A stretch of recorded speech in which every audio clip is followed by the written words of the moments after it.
Arise. Well, it's like, I think week 7, but I can't count well, so it could be 6 or 8, but I'm going to go with 7, okay? We arise because at Chapel Life we exist to know Christ and to make him known. And we can arise with confidence because God is with us and he never leaves us. Jesus said when he left the earth, "Lo, surely I'm with you even to the end of the age." He was saying, hey, I might not be here in the physical, but I am with you. And the way you're going to know I'm with you is I will ask the Father and he will give you another advocate to help you and he will be with you forever. That's the Spirit of truth. Jesus said those words in John 14 before he left the earth. So we know that we have confidence when we arise because we have God with us and his Spirit is in us. We arise to share our story so that others can know the hope of Jesus. Last week we read from Colossians 4:6. Let your conversation be full of grace, seasoned with salt, so that you may know how to answer everyone. And in 1 Peter 3:15, always be prepared to give an answer to anyone who asks you for the reason for the hope that is in you, but do this with gentleness and respect. So we arise to know Christ and to make him known. We arise to share our story so that others can know the hope that is in us. But is that all I have to do? Is that it? Is that arise done? Is that it now? Well, is that all I have to do to arise? Those couple of things. The short answer is no, right? There is plenty in the way of arise. And we talked about it a few weeks ago that there is unique ways that the Spirit is going to lead you and you to share Jesus with someone, and he's going to lead me a different way because we all have a deposit of the Holy Spirit in us and our own God-given gifts that will lead us to arise in different ways. But there is one other way that we haven't talked about yet in this series.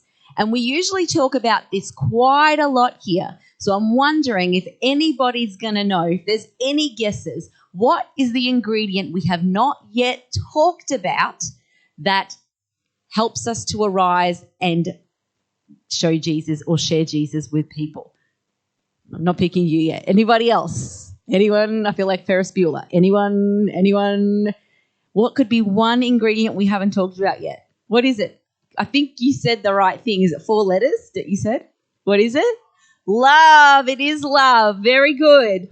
Love is the ingredient we have not yet talked about at Chapel Life when it comes to arising, right? And let's be real for a second. Whoever has uneventful days in life, it's like you get up, you have breakfast, you go do an errand, you see someone at the shop, you go to work, you come home, you cook dinner, you pack up from dinner, you sit down, watch a show, you go to bed, and the day's done, right? And you're like, oh, well, did that count for anything today? That was just a day, right? And you can ask yourself some days, if you have a couple of them in a row, you can go, did I even point someone to Jesus today? Did anything I did make a difference today? I don't know about you, but I ask myself those questions sometimes, right? But here's one thing that I have realized. If you can love in your day, you will point to the way. That is one thing that I have realized. If you can love in your day, you will point to the way. Who's the way, guys? Jesus is the way. He is the way, the truth, and the life. And making him famous doesn't always mean wearing a big T-shirt everywhere we go saying you got to know Jesus or you're going to hell. That's not what we do to get people interested in who Jesus is and acknowledging the love that he has for them. We do it by, as Tim said, broadcasting God's love. I loved that word, broadcasting his love and showing his love by pointing to him. So the way that you go about your day when you have to wait in line because, there's heaps of people in the bank today and you have to wait, that is going to minister to somebody who goes, well, everyone in this line is impatient, but you're not. How are you keeping so cool right now? Or the other day, if you were like me and you were an Optus customer and you had no phone for a whole day and you just like, oh my gosh, how do I even live without my phone for a day? Like, what if someone needs to call me? What do you do, right? But if on those days you can keep your cool and still exude love, you're going to point to a different way to everybody else who's not staying calm and isn't pointing to love, right? Now, how do I know that love is key? Because God himself is love. 1 John 4:16 says that. God is love. 3 simple words. And because God so loved the world, he gave his only Son, that whoever believes in him will not perish but have everlasting life. That is John 3:16.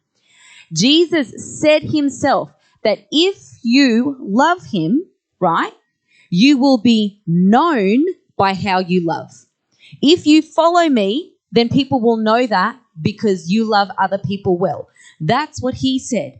And he said in John 13:34 and 35, a new commandment I give you, that you love one another. Just as I have loved you, you are also to love one another. By this, all people will know you are my disciples, if you have love for one another. We sang it before when we were saying, heal my heart, make it clean, open my eyes to the things unseen, show me how to love like you have loved me. We all sang that just a few minutes ago when Tim was leading it. We were singing the words of Jesus. Love others the way I have loved you, right? How do we know love is powerful, right? If you're not convinced yet, because God himself is love, because God loved, he gave, and Jesus says that we will be known by our love. If you're still not convinced, look at your own life for a minute, right? If you're sitting in this church today or you're listening to this message, at some point, love has touched your life. What impact did love have in your life?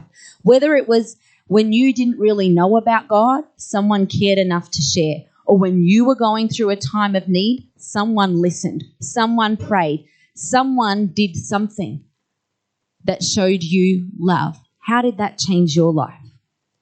And what about God himself and how God has shown love in your life?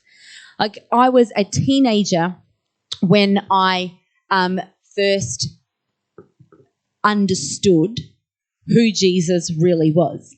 I was raised as a Catholic believer. You know, you do all the christening things when you're a baby and you wear the little white dress and you have the water on your head and I went to a Catholic school and all the things, right? And so God was talked about, but I didn't understand the impact of what Jesus had done and what that meant for me. I'd never connected the dots between it being for me.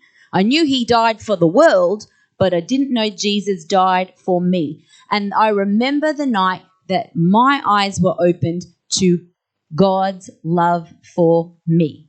And that changed the rest of my life forever because I knew how much I was loved. I felt that love in a physical way, and I decided I wanted to know that love for the rest of my life. So that changed me. And I bet you, sitting in these pews today, there are stories of people who go, this is what love did in my life. So if you know it's done something for you, sure enough, it will do something for somebody else. So we're going to talk a little bit today of this idea of love, right? And I want to challenge a little bit what you might think loving others might be. So you're probably sitting there going, oh, I've heard this message before. We have to be nice to people and even love people that we don't want to sometimes, right? I know I've probably even preached this message before, but I want to challenge that idea a little bit, right?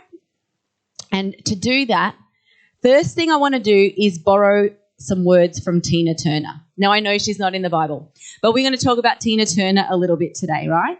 She posed a very important question that I am going to ask you today. Are you ready for it? Precisely. Why don't you sing it with me? What's love got to do with it? It's a very important question. I'm very glad that you all get me because you all started singing before I did, right? So this song, everybody knows it. If you don't, you've been living under a rock. She's speaking about the infatuation between a man and a woman, right? And if you listen to the words of the song, what actually happens is she actually cheapens love down to a physical experience only. She talks about how she feels when he's in the room and what happens and how the feelings are just too crazy and she doesn't want to feel them anymore, right? It's this whole thing. And it's a scary thing. And she actually says because it's so scary to feel this way, she wants to protect herself from feeling that way. That's actually part of the lyrics of the song. But over and over and over, she asks, what's love got to do with it? What's love but a second-hand emotion? What's love got to do with it? Who needs a heart when a heart can be broken? When you look at it like that, it's not much of a happy love song, is it? She's actually speaking from a place of hurt. She's actually speaking from a place of going, love feels good, but love's hard work. Your heart can get broken. And so I want to talk about this today, right? What's love got to do with it? Because that's the scary part of love. Like if you've ever been in love with someone, it feels good at the start, like you feel, then it just gets hard because they're a human and they're not perfect. So you do stuff to hurt them and they do stuff that hurts you. It's called being in a relationship. And even just having a sibling or having a child or having a parent is hard. Love is the foundation of that relationship, but love is hard work. And so, if you are like me, you might sometimes hear that little voice when you start to show love to someone or you decide to open up and let someone into your life and get to know them a little bit or share some of who you are with them. You have this little voice that goes off in the background that goes, maybe this isn't going to go down well. Maybe they're not going to receive me right. Maybe this isn't going to work to do this, right? Maybe I'll look stupid. Maybe they're going to reject me. Maybe this won't even make a difference at all. Like my little voice goes on with a lot of what ifs, right? But this is the thing. If love makes all the difference, because you know it's made a difference for you, if love makes all the difference, and we know love is the essential ingredient to the life of a follower of Jesus, and one who wants to share Jesus with others, then we have to believe this very thing is true. That if we can love in our day, we will point to the way. No matter what the little voice tells me about how this act of love or act of kindness or how putting aside my differences or my frustration, it's going to make me look weak if I back down first. No, it's going to make you look like Jesus. Is Jesus weak? I'm sorry, he took 40 lashings and died on a cross and rose again. Does that sound weak to you? No, it doesn't sound weak to me. It doesn't make you look weak to back down first. It makes you look like you are loving in your day so you can point to who Jesus is. And I know that the Apostle Paul was so convinced of the power of love because he's the guy that wrote the love is patient, love is kind. Everybody sees it on a fridge magnet and at a wedding, right? He knew the power of love because before he said all the things love is, Paul actually said that without love, anything you do doesn't make a difference. Without love, anything you do doesn't mean a thing. That's actually what he said before he told you what love was like. So I've got the actual words of 1 Corinthians 12 up there, 13 up there. Let's all acknowledge that I can't type either. But, right, I'm going to paraphrase for you in 2023, the version of what Paul might have written. I can say all the right things all of the time, but without love, I am nothing. Who likes to be right other than me? Yeah, I like being right. If we're right all the time, but we have love, it accounts for nothing. If I know everything, every mystery in the world, if I have the strongest faith in the world, but I don't have love, it counts for nothing. If I give everything to the poor and even sacrifice my own body, but without love, I gain nothing. If I feed people, clothe people, know everything about the Bible, pray more than everybody else in the room, without love, it means nothing. In fact, anything you do without love is just a loud noise, just a clanging, annoying noise. So my kids love when I nag them. Actually, they don't, but I do it because I'm a parent. Imagine having that happen all the time because the people around you were doing stuff but not loving. Or imagine you being that for someone else because you were doing stuff but there was no love in it. And so you're just perceived as this annoying, persistent noise that won't stop ever. Like, that's annoying, right? Ever. So what kind of love are we talking about? What kind of love has to do with arising? So we talk a lot about love here because one of our core values is to love God and to love people.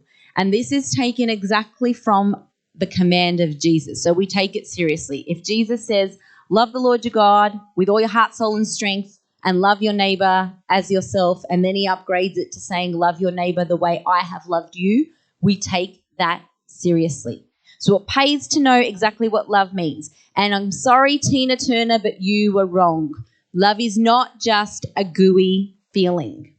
Love is a purpose and a calling for our lives because Jesus gave his life for loving us.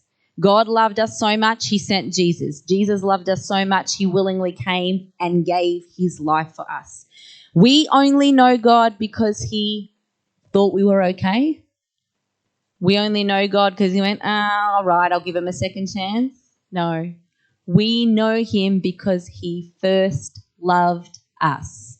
He loved us first, and that's why we can know him. 1 John 4 says this in verses 10 to 11. This is love, not that we loved God, but that he loved us and sent his son as an atoning sacrifice for our sins.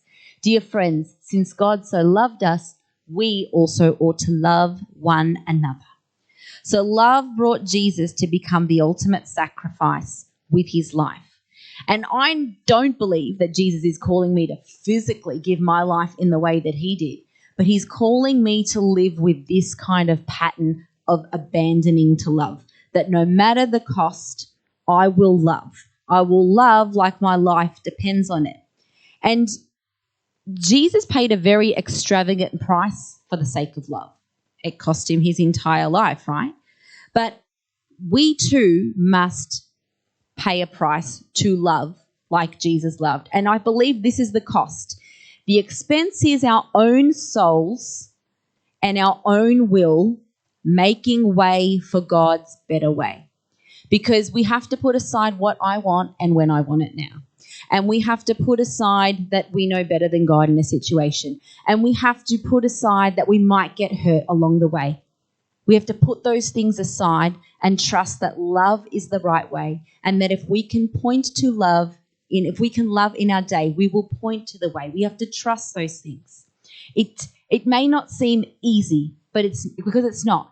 And it may not seem right to begin with because we have a lot of, but I want God, but I need this God, and it should be easier than this God, and why can't they just, and why can't they just? And God probably thinks, well, why can't you just, right?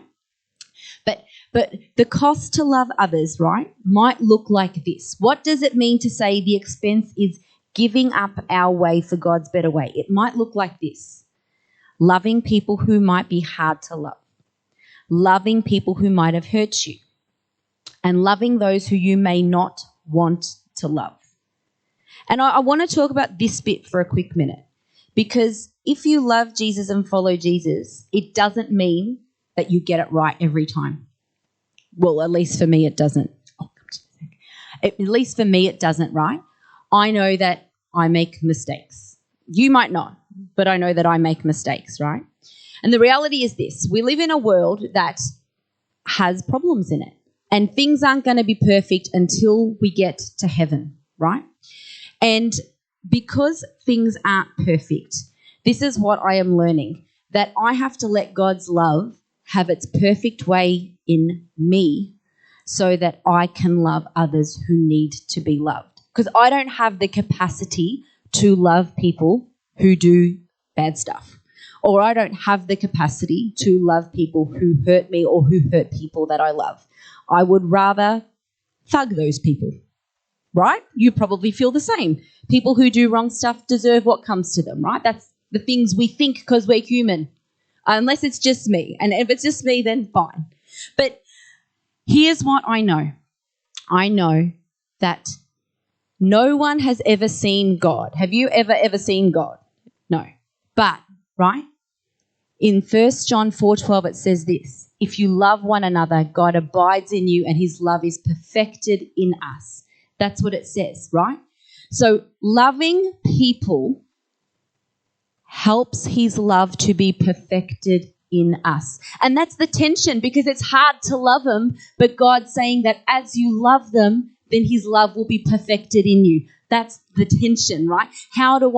But it's hard, God, and he's saying, but as you give yourself to me and as you lean on me and as you trust me to let my love be perfected first in you, then it will be easy for you to extend that love to love others. We still have this idea in our head where we think we have to have the love to give to others.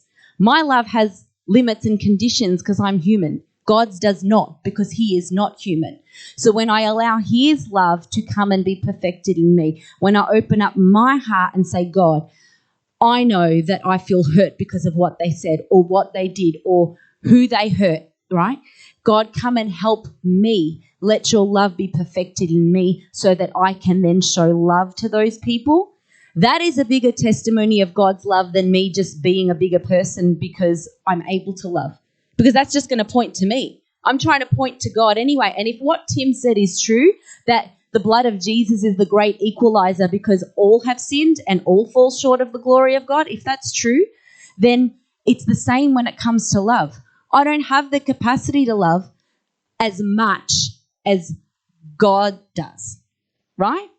But when I allow his love to come into me, to make things right and perfect in me, his love become perfect in me, and then I love people with that love, it's going to point to Jesus.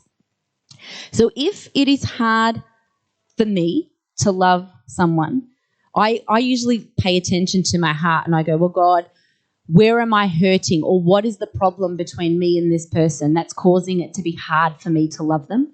And I ask him to come and help me. Sometimes that process can take days, weeks, or months, depending on what's happened.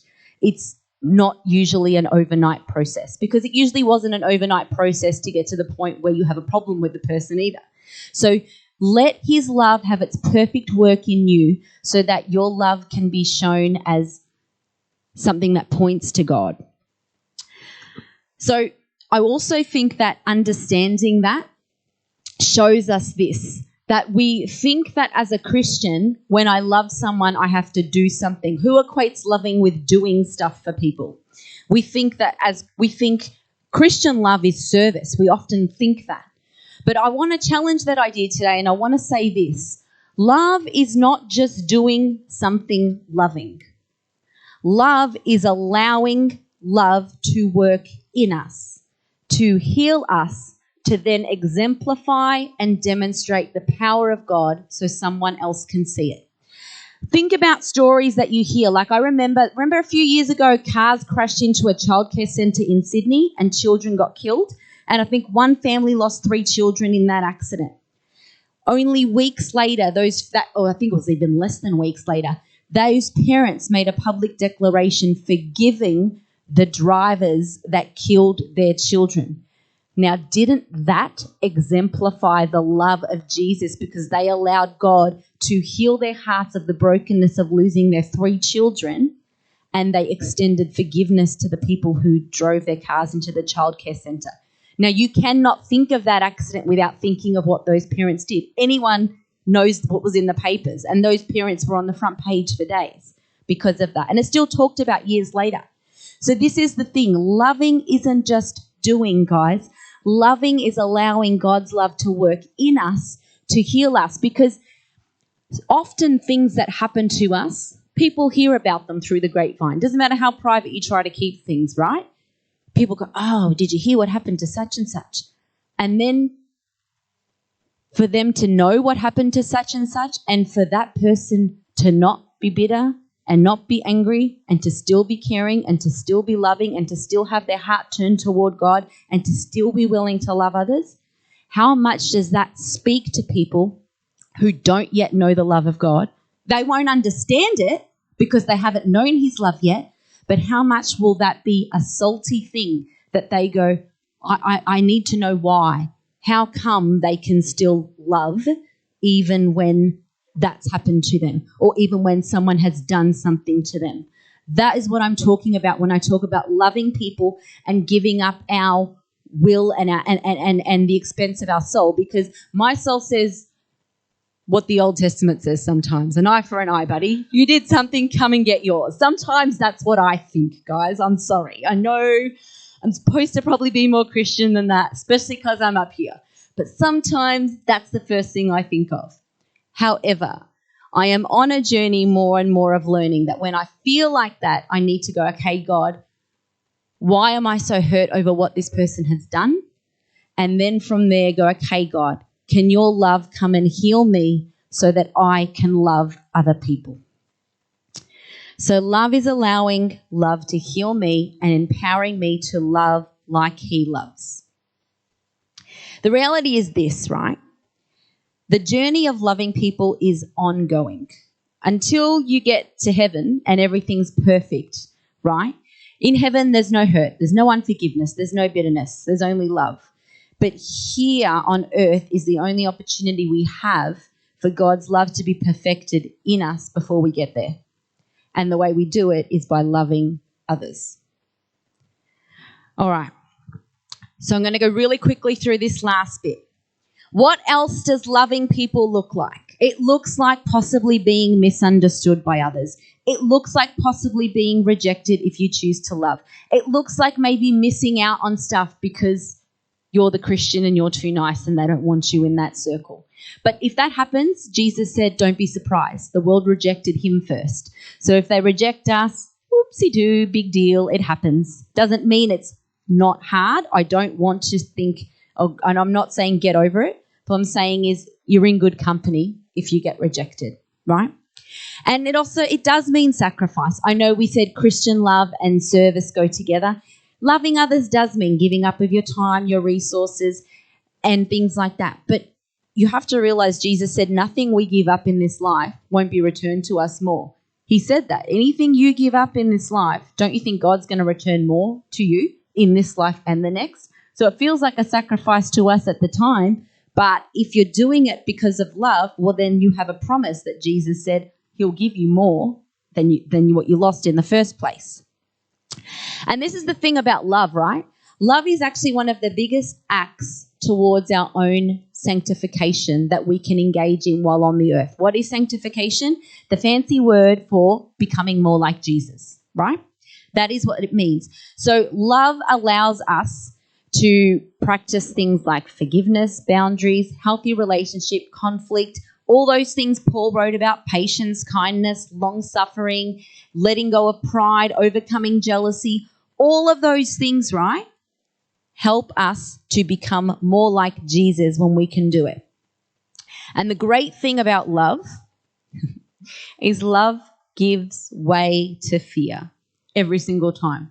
So if you're scared about being rejected, if you're scared about how you might be perceived, if you're scared about what it means to love someone but they don't deserve it, God, but they don't deserve it, right? There's an element of still fear that grips us because why should I have to give them what they don't deserve? And so when you love without fear, right?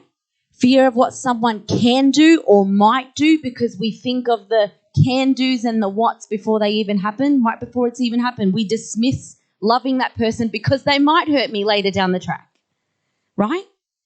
We choose love anyway. We choose love anyway. So what's love got to do with it? Everything. Absolutely everything. Absolutely everything.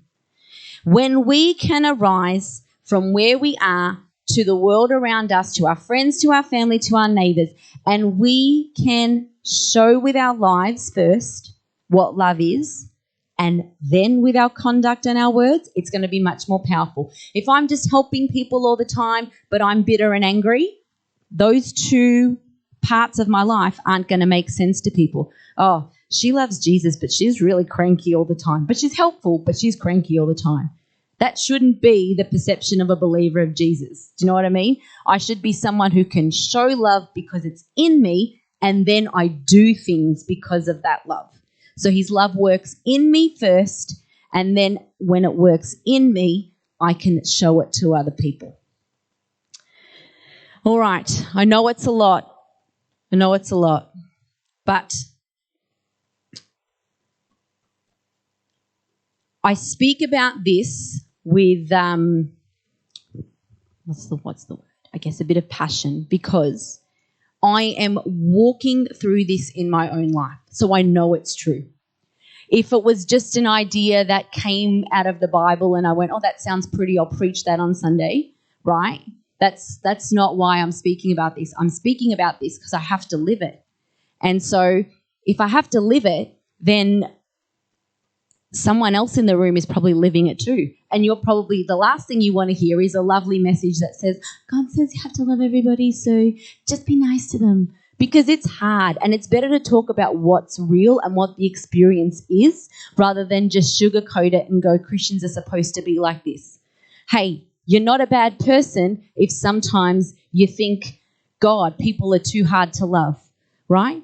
But I am probably hard to love for some people too. There's two sides to every coin, right? So that's why you bring it back to God. God, I need you to help me to love others. I need you to perfect your love in me so that Jesus can be seen.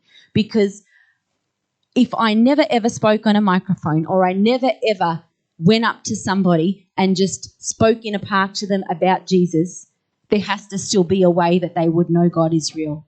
And that is by loving. If I can love someone each and every day, I will point to the way.